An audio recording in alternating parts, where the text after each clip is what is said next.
All right. Making sure our recording is good to go. Looks like we are good. Looks like we are good. Excellent. Excellent. Excellent. Okay. So we're back.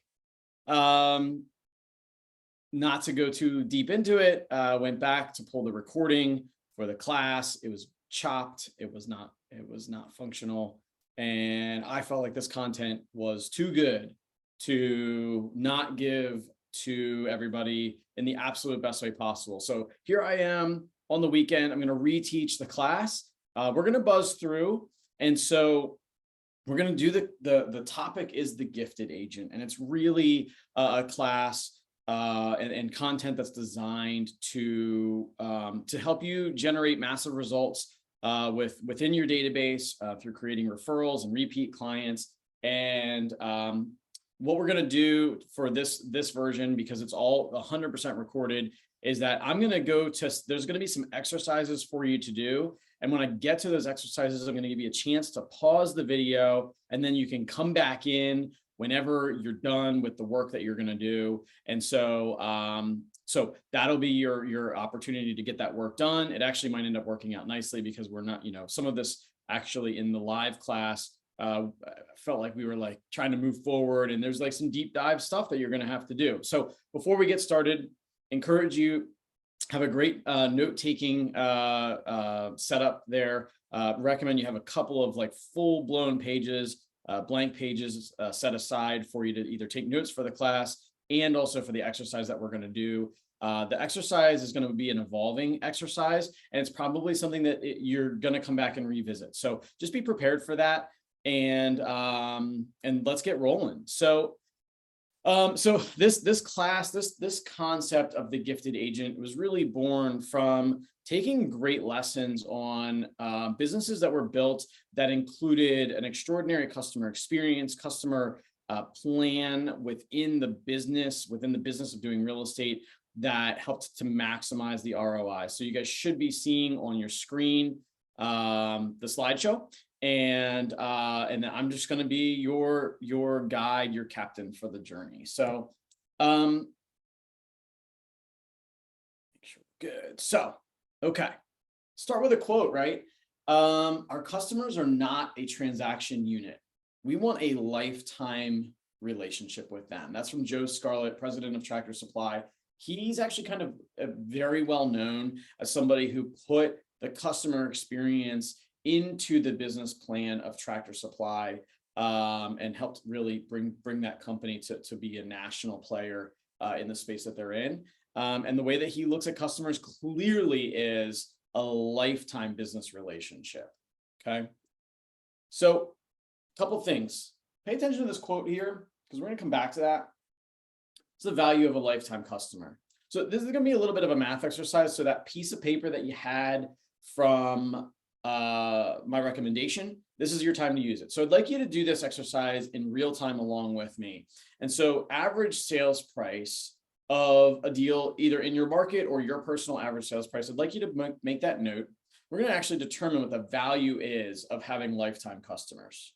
So just in this example, we're going to use $200,000 average sales price. We're going to use a 2.75% average commission. And we're going to say that the commission per transaction then is $5,500. Okay. So if we're able to get one referral per client per year, how much is that worth? And so I'm going to just pull my phone right here. I'm going to pull my phone and we're going to do that math together just on the example, but I recommend that you do this as well. So you have 7 clients in year 1. So $5,500 times 7 clients. That is worth $38,500. Now by year 2, you've got those 7 clients that you're generating and there's 7 referrals. So in year 2, we're talking 14 times 5,500, $77,000 in year 2. By year 3, you've got your generated 7 deals and you've got the 14 referrals coming from the 14 transactions in the prior year, right?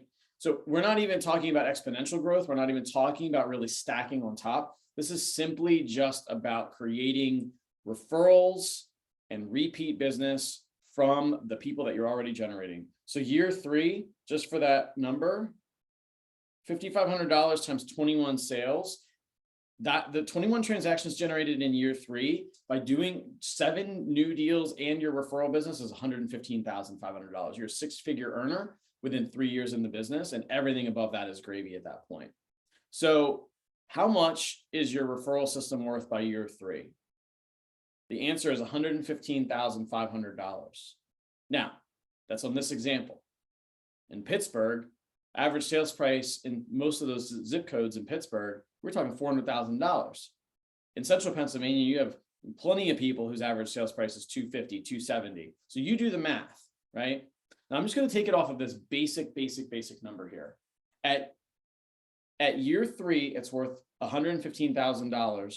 Plus, remember, you had $77,000 the prior year, and then you had that first year that was worth about $35,000, right? So we're going to add another $110,000 to that number. So by year 3, accumulated earnings, you're $225,000 off your referral business. Now, here's what we're going to really blow your mind. I want you to take the next 7 years, a 10-year career in real estate, 10-year run of lifetime customer generation. So we're going to take that so $225,500 is your accumulated by year 3. We're going to take that $115,000 and multiply that by 7 years. So the first 3 years, we're going to take the next 7 years and say you have 0 growth. That's $805,000. We're going to add back in the $110,000 that came from those first 2 years. You're at $915,000. It's a nearly $1 million enterprise over the course of 10 years. Coming with, we're not talking Zillow, we're not talking any other types of lead generation sources. We're talking simply talking referral, repeat client, by treating your customers in a way that they become the foundation, the lifeblood of business for you. So that's why that quote to the side there is so critical. A satisfied customer is the best business strategy of all. Guys, Gary Keller has talked about this forever, right? The Millionaire Real Estate Agent. There's a whole section in there designed around thinking about your lead generation model, thinking about your 33 touch, and making sure that you are developing a database-based business, right? So we're going to talk about tactically, how do you do that by creating an extraordinary customer experience that then creates raving fans and builds you a platform of tremendous opportunity. And by the way, it feels pretty darn good to have customers that love you, right? So we're going to dive into that. So my question to you is, do you treat your client experience like $1 million business? Do you treat your client experience like $1 million business? How does $1 million business owner show up? And are you at that level, right? It's not just enough at this point to just do the real estate transaction. That's not what this is about at all. This is about developing an extraordinary customer experience within your real estate business that's worth $1 million. So here's the first exercise to get started. This is super, super cool. Got great feedback on doing this exercise. So here's what I'd like you to do. And I'm going to pause it and kick back on, or ask you to pause this and kick back on when you're ready. Okay. So take as much time as you need. I gave 3 to 4 minutes in the live class. 3 to 4 minutes, write a 3-sentence ideal customer review. Write it from the perspective of a satisfied customer. What is your ideal? What is the review that you would love to see written by somebody who worked with you? I'm going to pause and you can kick it back on when you're ready.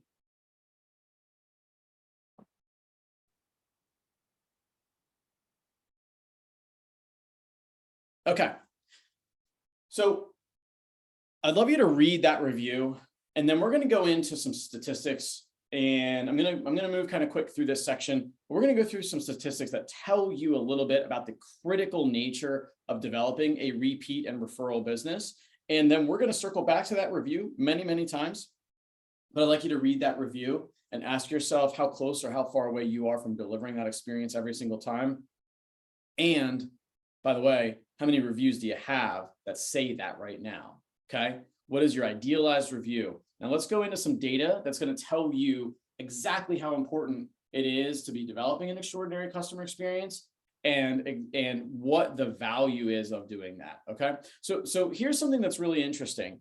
A lot of people, right? How many times do you work with a customer and they're saying, yeah, I'm looking for my forever home, or I really want to I really want to settle into this house.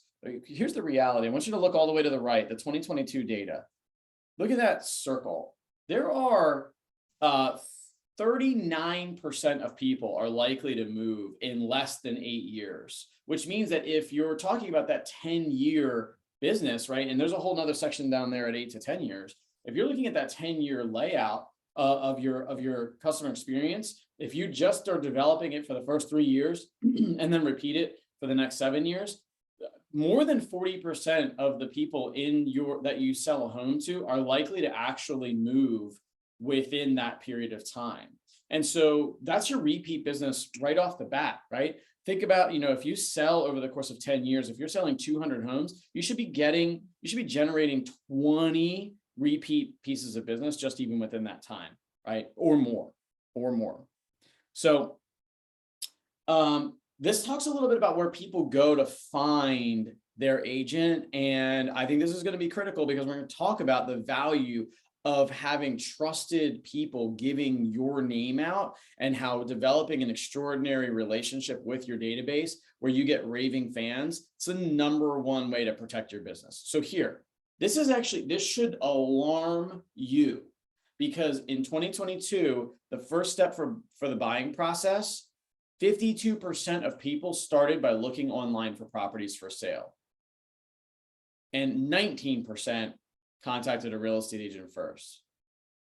Wow. And then if you go further down there, about halfway down the page, it says, talk with a friend or relative about the buying process. So people are starting, and there's a term that I've heard before called real estate voyeurism, right? Where they're just sitting on their phone, right? They're sitting on their phone or their computer and they're just starting to scroll. That's actually where the real estate journey is beginning. Now, here's the dangerous part. You look back to 2007, 15 years back, that number was 20% lower, right? Meaning that 20% of people that were starting the buying process weren't necessarily starting online. The value that you need to bring to stay front and center for that relationship has to be higher, because the odds are, over half the time, the odds are that they're starting their process by looking online for real estate, for properties, before they're talking about coming to an agent or getting a referral about that. Now, here's how buyers found their agent. In 2022, that number is 38%.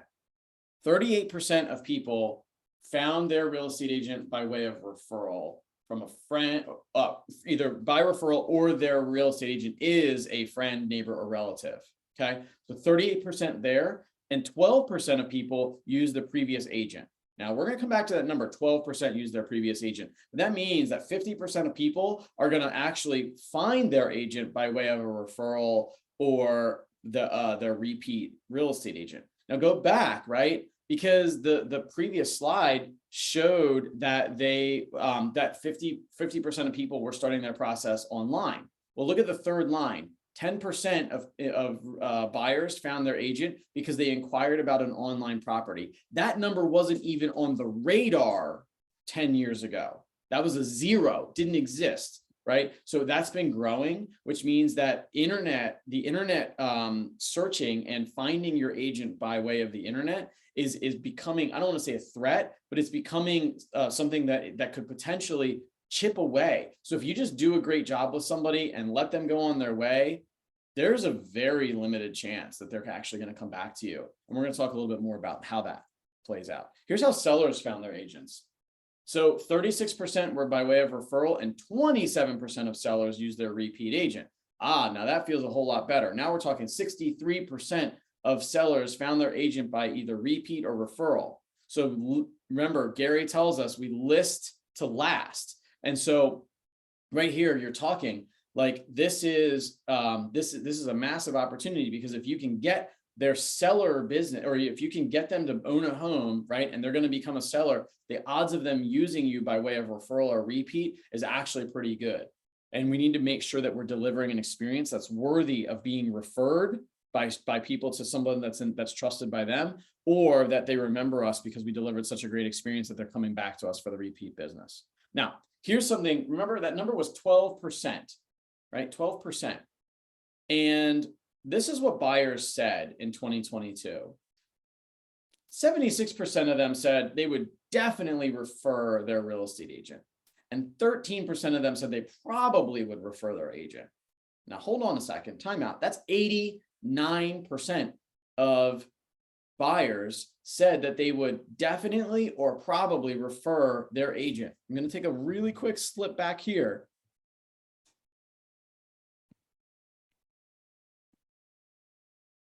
Look at that.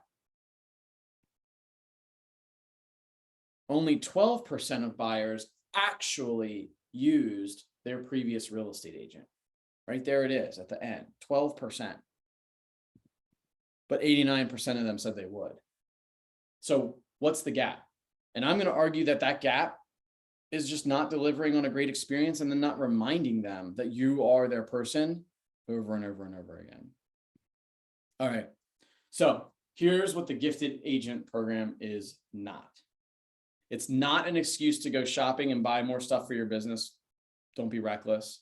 It's not just giving people stuff and believing that the stuff is going to carry your relationship. And the gifted agent program is definitely not a Band-Aid for poor service. I'm going to add one more thing. I would argue it also doesn't excuse you not knowing how to do the business. So make sure that you're constantly leveling up on your knowledge of real estate, your tactical and fundamental knowledge of real estate, because the first level of service is competency.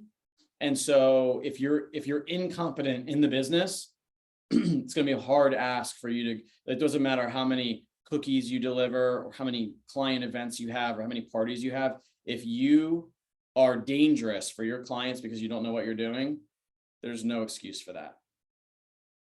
So what I'd like to do is I'd like to clarify for you and explain and share with you what the basis of a gifting program looks like, and why this is such an important part of creating repeat and referral business. There are 4 pillars for repeat consumer consumption.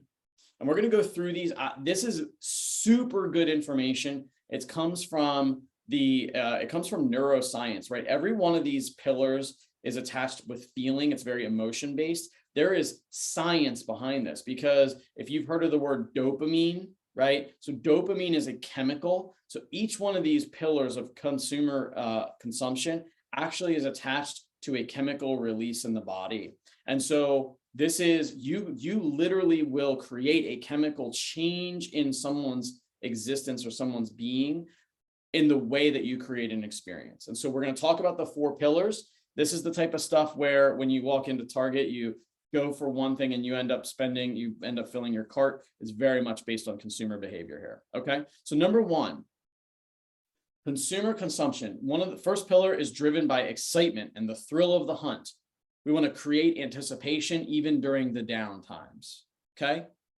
And so here's a great example of that. First of all, I was having this conversation with somebody and I said, when you go to Disney, for example, and this is what Disney's example of this is, when you go to Disney, like, you don't go to Disney and say, oh, I love to wait in the lines, right?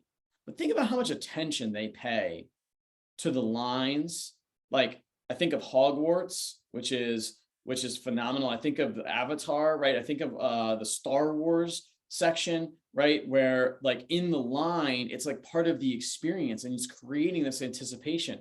And that's a downtime, right? Waiting in line is a downtime. Sometimes you're waiting an hour and a half, right? And yet if every turn you take in the castle, Pirates of the Caribbean, right? Took my daughter there. She was more scared of the line than she was of the ride, because there's like little jail cells for the pirates, right? So it's creating that thrill of the hunt of like, oh my gosh, we're almost there to the ride. And it's creating such anticipation. Now, in your real estate transaction, are there not downtimes? Are there not downtimes in experience where you're just maybe not calling them because there's no news, right? And so are you creating that excitement? Are you continuing to pour into them? The second pillar, driven by a feeling of pride and accomplishment. This is about rewarding the customer and making them feel like they've earned something extraordinary, right? Hey, this is absolutely extraordinary. You did it. You got your offer accepted, right? How big can you make that feeling? How much can you amplify that? We're going to talk about that. But that like those moments where something was accomplished for us as real estate professionals, it might not even feel like a massive reward needs to be given, but for the customer, it very well might, and it might change the way that they perceive the experience. Number 3 driver for repeat consumption is a drive for special recognition and approval. People want to feel important, and they want to feel part of a special experience. So where are you creating a moment in the transaction that does that for them, right? And a great example of this, and we'll talk about some of this, is like, where are you making them feel like they are the winner, right? Where they are they are the most important person in this transaction and in your world at that moment, right? Are you giving people a really great, meaningful experience? And the fourth pillar for repeat consumption is a drive for a sense of love and belonging, community, and this is where communication is critical.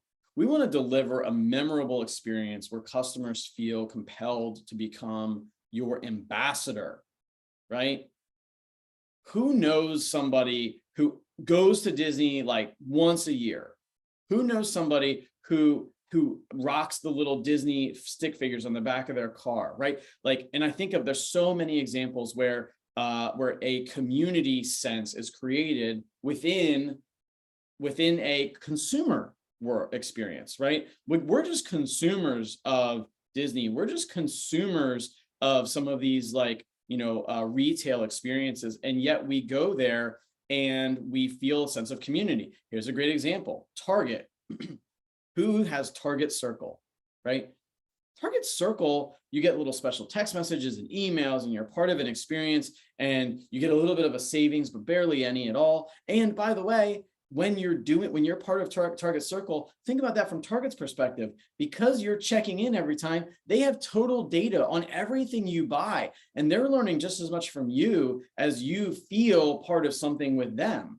Think about that. It's a two-way street for them creating that magical experience of letting you feel like you're part of a community. So we're going to dive into how the customer experience begins, and it really begins with your database. First step, use a CRM, right? I'm careful to not just like, I don't know that I can overstate. Like we have command.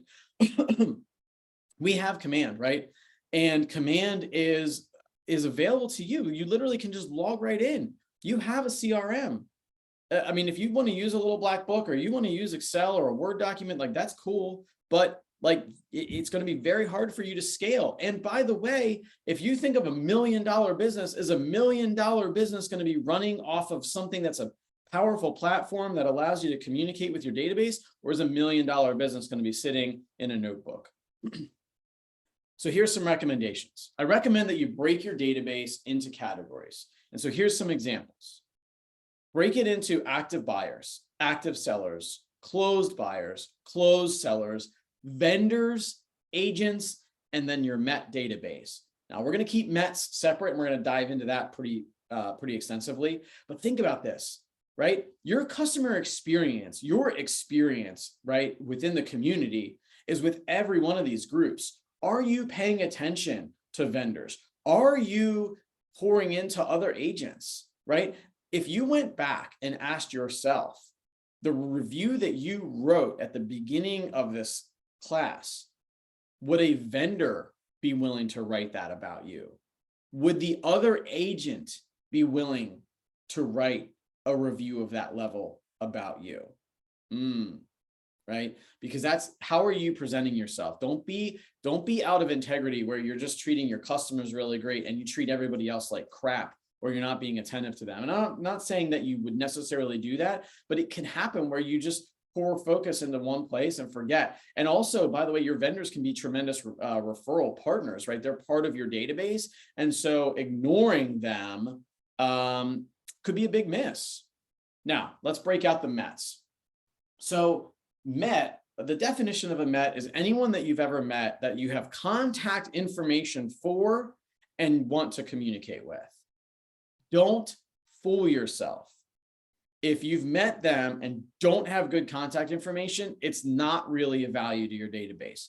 Don't be upset about that. Do something about it. If you've met somebody and you want to add them to your database and you even have a phone number or you know somebody who can get you in touch with them, that becomes a conversation starter. Hey, listen, I met Sally at that picnic last week and I wanted to follow up with her. We were having a conversation and I just wanted to reach out. Would you mind giving me Sally's phone number so I can call her? Now you can call Sally, say, hey, Sally, had such a fantastic time getting to know you. And we were talking about how we both like to garden. And I was wondering, I might be actually doing a client experience for my real estate business. And hey, no pressure here, but I'd love to have your email address because I'd love to be able to be in touch with you when I have that event. Oh, by the way, would you mind sharing me your mailing address? I'm not going to spam you with a bunch of useless mail, but I would love to be able to invite you when I have my annual client party, because again, I just enjoyed hanging out with you and I'd love to have you and your family over there. Whoa, right? So like, don't look at this and say, oh, well, my database is only blank, right? Whatever that blank is. Like, think about that. This is an opportunity for you to dig in and level your business up. Okay. So let's go to the METs. And this is really what I was just sharing there. Now, one of the things that's going to help you know how to treat your MET database is categorizing it. Now, my friend Heather, who helped with a lot of this content, she loves to use the precious metals. So she'll do platinum, gold, bronze, and she will segment out and then build separate plans, right? Touch plans for each of those, because there might be differences in values. And we're going to talk about that, but you can call it whatever you want. Call it your VIP list, right? The Edmondsons in Pittsburgh, they had a VIP party where they had a family-friendly party. They had magician and all sorts of other special events. They had brought a stage into the office and had a party for their clients. That's for their VIPs. If your lower level, right, just MET database, the lowest level where you've only met them maybe once or twice, are you going to invite that person to the magician? Maybe not, right? But are you going to invite your VIPs to the magician? Definitely. So categorizing those out lets you know how to treat those people. I encourage you to think about it based on the strength of the relationship, the likelihood to refer, the number of referrals given, anybody who's done repeat business with you. And then there's this underlying tone of like, who is your raving fan? Because you might see that there's no necessarily like number-based categorization where they're like, oh, they've sent me 4 referrals and blah, blah, blah, blah, blah, right? or they've done 3 deals with me. Like, there might be somebody who hasn't ever done a deal with you, but you know that if you're not in the room, they are a raving fan advocating for you. They're just a friend. They're just an advocate. That's the person that you got to make sure that you're paying attention to them and rewarding them in the way that you're categorizing your MET database, right? And the key is that you want to create metrics that tell you how to create consistent communication that's valuable to those you are in a relationship with, right? It's not about you, it's about them. You want to create value for them in your relationship. So categorizing your people lets you do that. So these are the 5 points of the importance of follow-up. And I just think about this, right? Follow-up demonstrates sincerity. Follow-up shows integrity. Follow-up shows that you value the relationship. Follow-up creates repeat business. and follow-up creates word of mouth advertising. So go back and think about your $1 million business. This is where that starts to show up. People want to be in business with somebody who's sincere, who's in integrity, who values the relationship, and who creates an experience for them that does that.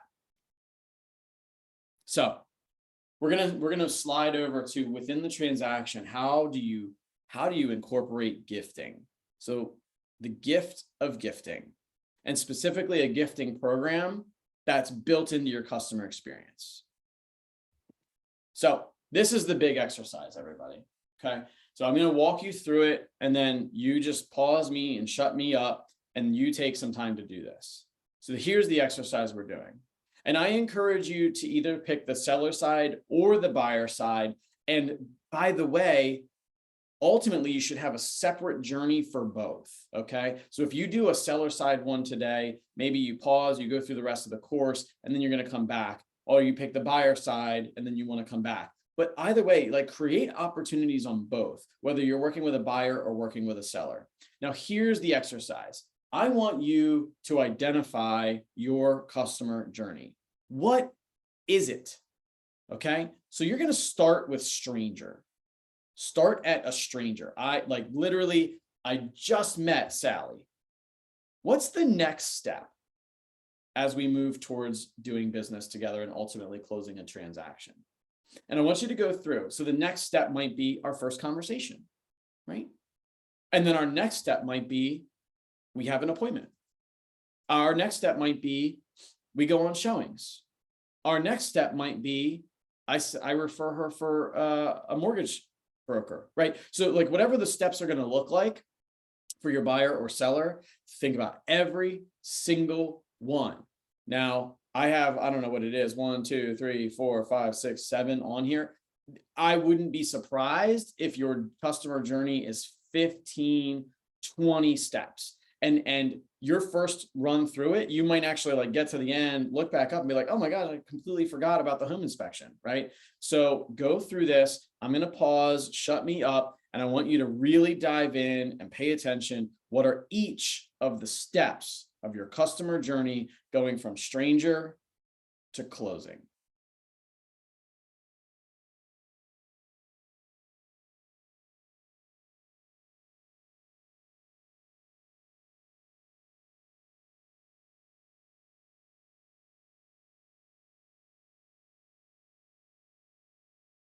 Okay, we're back. Hopefully you paused, came back in, have a whole list of stuff, right? So I want you to do a couple things here. I want you to write 3 things that you'd want your clients to say about working with you. And this might be related to or different than the review that you wrote at the beginning, right? Your review might have been generic. It might have been, Joe was really nice. I really liked working with Joe. I want you to really identify 3 things that you want your clients to say about working with you. And then I'd like you to write 3 words that you'd like them to use to describe the experience of working with you. So 3 things that you'd want your clients to say about working with you and words that they would use to describe the experience. We're going to pause because we're going to come back. We're going to tie together your list with the way you make people feel as they do work with you. So pause and start me back up when you're ready.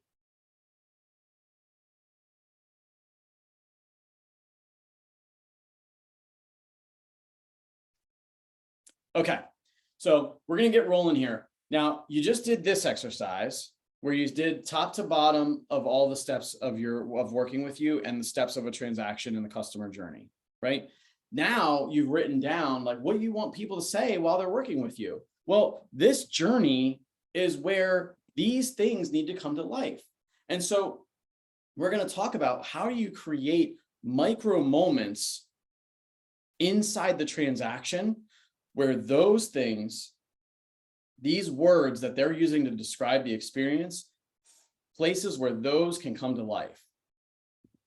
So we have the exercise, top to bottom, customer journey. On your customer journey, I'd like you to identify 2 places that you would consider a high point. So offer is accepted was an example I gave. 2 points that are considered high points.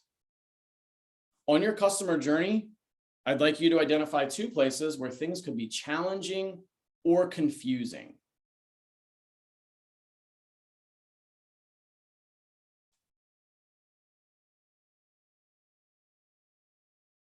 Now, beside each of these, I'm going to pause again. I want you to take 1 or 2 strategies to amplify the high points. Now, here's the trick. I've given you a resource to do this. Go back and look at the 4 drivers: thrill, community, communication, accomplishment. Think about that, right? We're going to come back. So 2 strategies to make the high points more amplified. And then I'd like you to also look at this, at the places where the challenging points of the customer journey could exist, and write 1 or 2 strategies to proactively help your customer remain optimistic and to feel hopeful of what's going on. Doesn't mean fake, right? It's not about fake. It's about taking 2 strategies for the low points to help make those better, right? High points and low points, and be proactive, right? We're going to pause and you can go back and think about your customer journey in a different way here. High points and low points. We know real estate is a roller coaster. That's why I have the picture there, right? So this is about helping navigate that alongside our customers during their journey, and magnifying or amplifying their high points and helping them remain hopeful and optimistic during the low points. So pause, knock that strategy out, and we'll come back.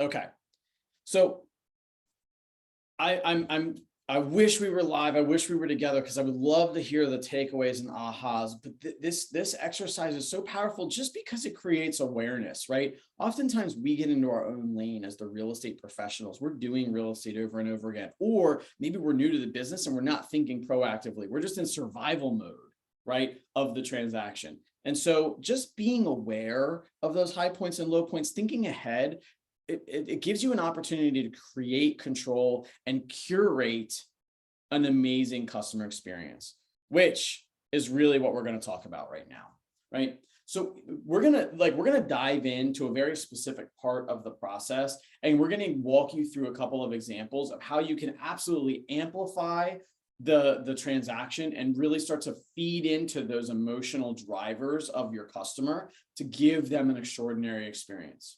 So we're going to talk specifically about the pre-listing process. So this is a situation where you're in a conversation to set an appointment. You're about to go out for a listing appointment or a listing presentation, and we are looking to magnify this, right? Ordinarily, this would be waiting in line. If we were standing in the Avatar line at Disney, we're waiting in line. The appointment is the ride. Actually, the whole transaction is going to be the ride. But this is the part where we're waiting in line. How do we actually amplify that? How do we build some character and some excitement and some extraordinary customer moments into something that doesn't necessarily always get it, right? So here's a pre-listing idea for you. So you identify, so in your conversation before your appointment, you're going to identify how many decision makers need to be present for the appointment.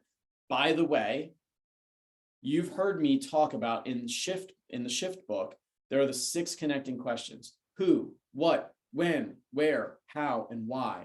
We need that information in order to deliver on a great experience. And we also need that information to really nurture, generate, and convert a lead, right? Because we want to gather all that information. It helps us serve that lead and convert it to an opportunity, right? So who is one of the 6 connecting questions. So all I'm asking you to do is do something I've already asked you to do before, which is to identify the decision makers for the process. Now, that's necessary because you need it to have a quality appointment, but it also lets you account for all of the parties on a pre-listing gift. And here's some ideas. So pre-listing gift ideas. This is going to be something that you might deliver prior to the listing appointment. Chocolates, calendar, pens, maybe a custom mug. Now, I put an asterisk there. Go back to your Met categories. If you have a Met who is like a platinum, right? They're a super, super valuable person. They've given you repeat business, and you're going out there for a high value listing appointment with them. You might give them that $40 custom mug, that Yeti, whatever that is, right? If it's somebody that's new, maybe a Zillow lead, somebody that you haven't really brought into you haven't really put them into your tiers yet because you don't really have the relationship, you might just pop by with a calendar and a couple pens and just say, hey, I was looking forward to our appointment tomorrow, and I just wanted to drop these things off for you. And I'll see you guys for the appointment, right? Whatever that's going to look like, or maybe chocolates. So you're going to do that prior to the appointment.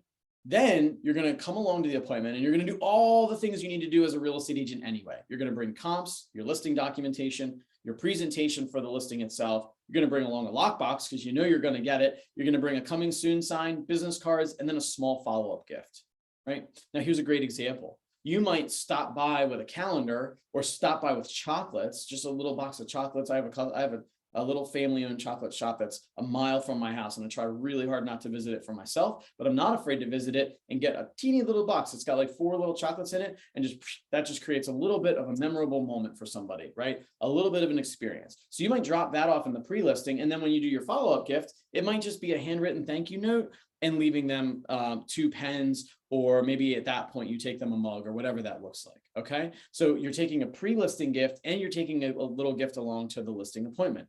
Now, this is how you level that appointment up. You do your listing presentation. You win it because we're awesome. You put a lockbox on the house, your coming soon sign. Then immediately you door knock the neighbors to let them know that you're going to be the neighborhood listing agent. And then you leave behind that thank you card for the opportunity. And you leave, and maybe the next morning you send them a thank you video. Now I want you to go back to your customer journey. And I want you to ask, am I being as intentional with each step, even just in the pre-listing, as this? And by the way, look right here. You have 3 opportunities to wow your customer. You're going to drop a little thing of chocolates or a couple pens off before the appointment. Whoa. Then you're going to go to the appointment. You're going to give them a little something to remember the appointment by. Whoa. And then after the appointment, when you win it, the very first thing that happens is you don't take that signed listing agreement, get in your car and drive off at 100 miles an hour. You spend time showing them that you're going to help them win as a seller. Now you're knocking on their neighbors. You're introducing yourself. You're helping them feel special. You're in their community, right? Go back to the drivers. They're like, oh my gosh, my real estate agent is working my neighbors and letting them know that we're going to work together to get this sold. That's amazing. And then you send them a video afterwards. There's so many little drops in the emotional buckets going on right there, right? One example. I just wanted to break down that one example. Now, here, this is a slide that you're going to want to take a bunch of notes on, because as you're creating gifts, curating gifts for your customer journey, here's some things for you to think about. Number 1, set a budget. I would encourage you to consider sliding that scale to match your Met categories. Again, you're probably not going to want to do the $50 Yeti to somebody that you haven't ever met and they're coming to you from a Zillow lead, right? So number 2, you want to reward the behavior, not the result.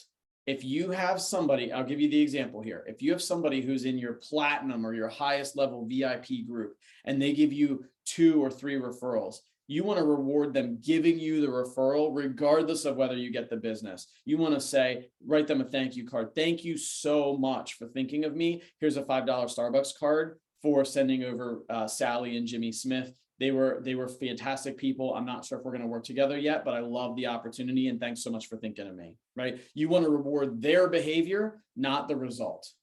Then you want to track the gifts. And this is something that starts to get in as you build this system out.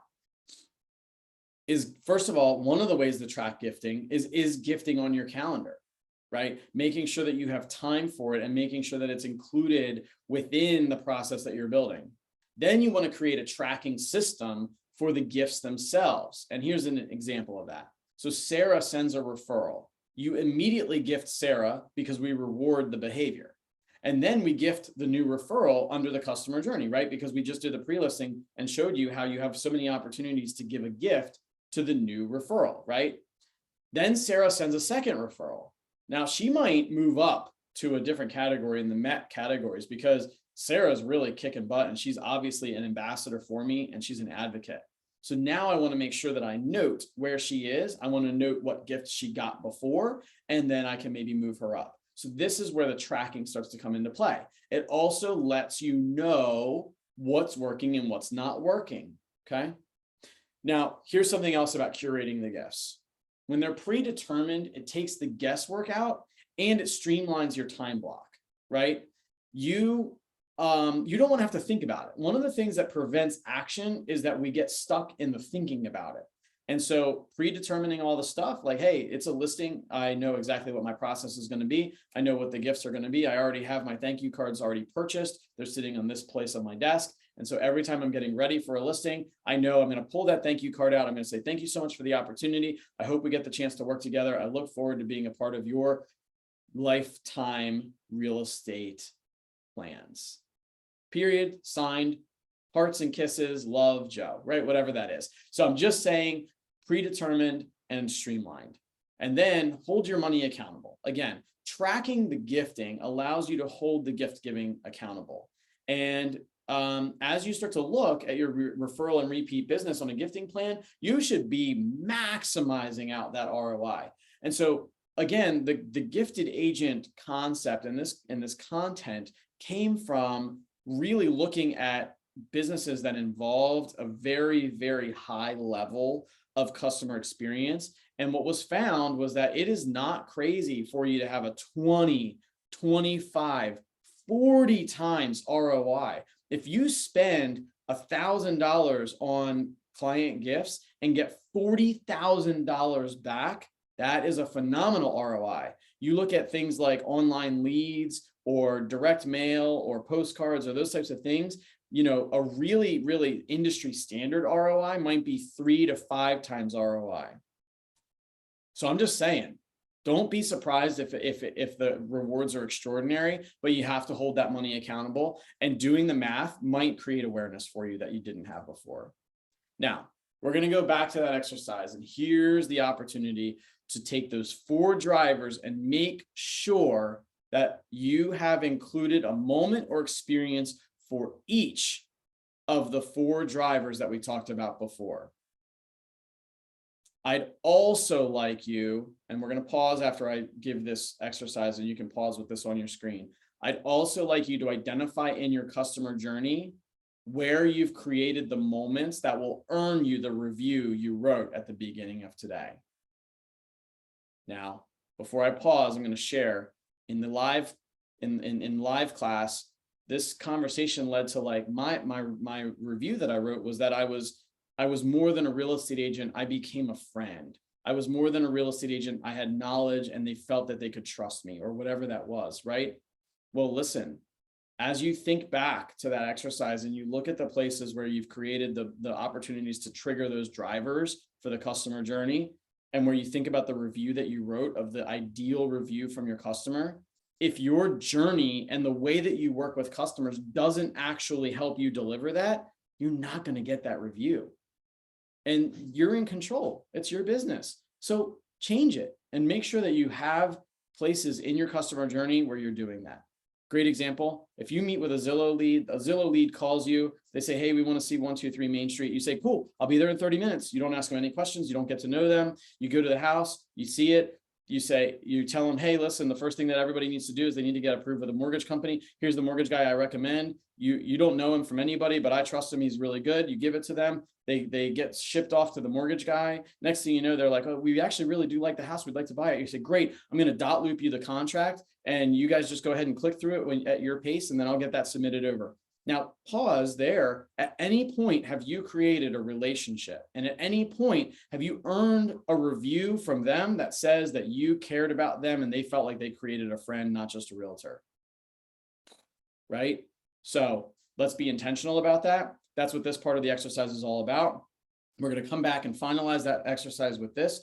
where we revisit the customer journey and identify places for the 4 drivers and identify the places where, and you can check mark, just say, this is where I earn my review. This is critical. This is a non-negotiable. So I'm going to pause and you guys go back to your list, go back to your notes of the 3 words that you want your customers to say, and tell yourself, where am I hitting the 4 drivers and where am I earning my review? And go.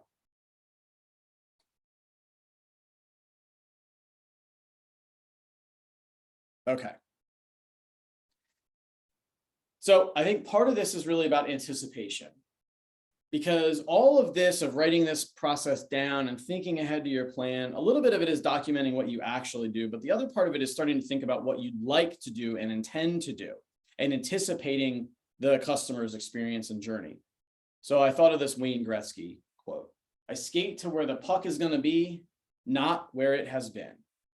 Are you serving your clients with anticipation, or are you showing up and serving the business and just doing it and getting it done as a reactive agent? Be careful, because you have the opportunity. You are the knowledgeable expert. You have the opportunity to curate a customer experience within the real estate transaction if you anticipate it and if you're being proactive. By the way, a great customer experience might very well help you get ahead of customer problems. It might help you have a smoother transaction because you're having more proactive communication, right? How many times are you calling your customers? You should know before a pen ever hits the paper of signing an agreement with you that you're going to call them X amount of times. I'm going to call you every Tuesday between 2 and 4 o'clock because that's when my time block is for managing all my transactions. Now, a minimum, that means that if we're going under contract for the next 6 weeks, you're going to hear from me 6 times every Tuesday between 2 and 4. It doesn't mean I'm not going to call you if something urgent comes up, but you can count on me to deliver those calls. That is anticipation. So you're not done. This is the way to think about the customer journey, the 4 pillars of consumption, the 3 to 4 magic moments of anticipation. I put some brands on here that are notorious for providing a great customer experience. I want you to think about how they do that. Disney, obviously, we've talked about tremendously. Southwest, right? Now they've had some struggles lately, but they've been known as a company that delivers a great customer experience and a customer journey. Their logo is a heart. They're all about the happiness and friendliness.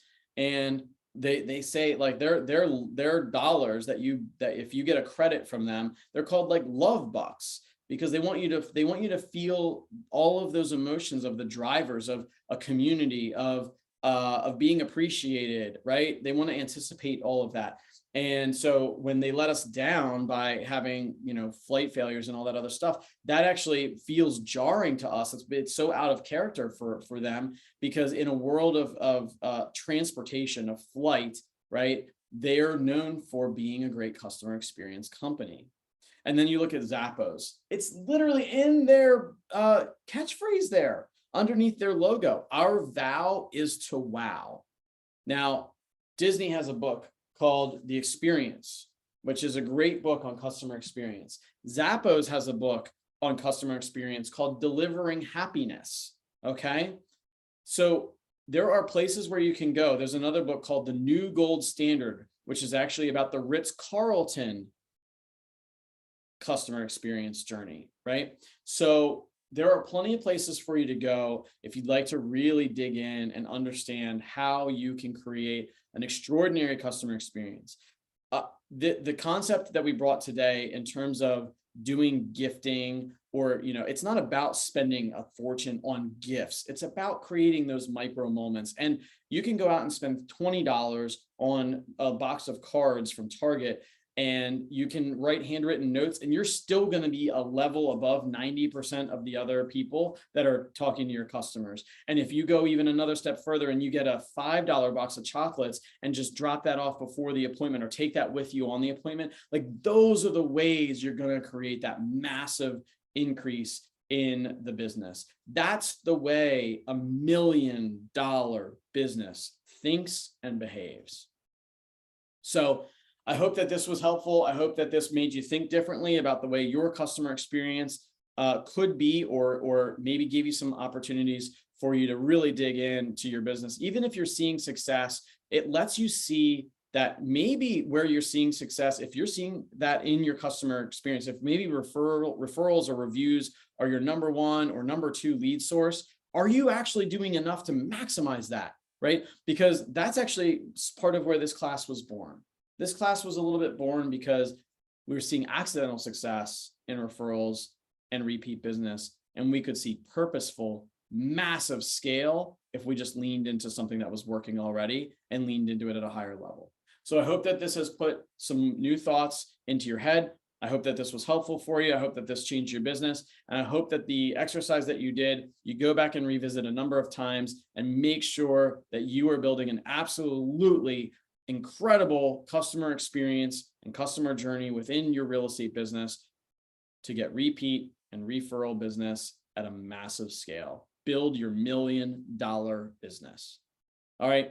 I hope everybody has an amazing day. I hope that this value was worth it. Again, super sorry that the original recording did not work the way that we hoped, but it was so important to me that I made sure that you guys got it in your hands. Let me know if there's anything that I can do. My email address is joeccoaches@gmail.com. I'm happy to be a resource if there's anything I can do for you. But otherwise, have an amazing day and go out and build amazing customer relationships.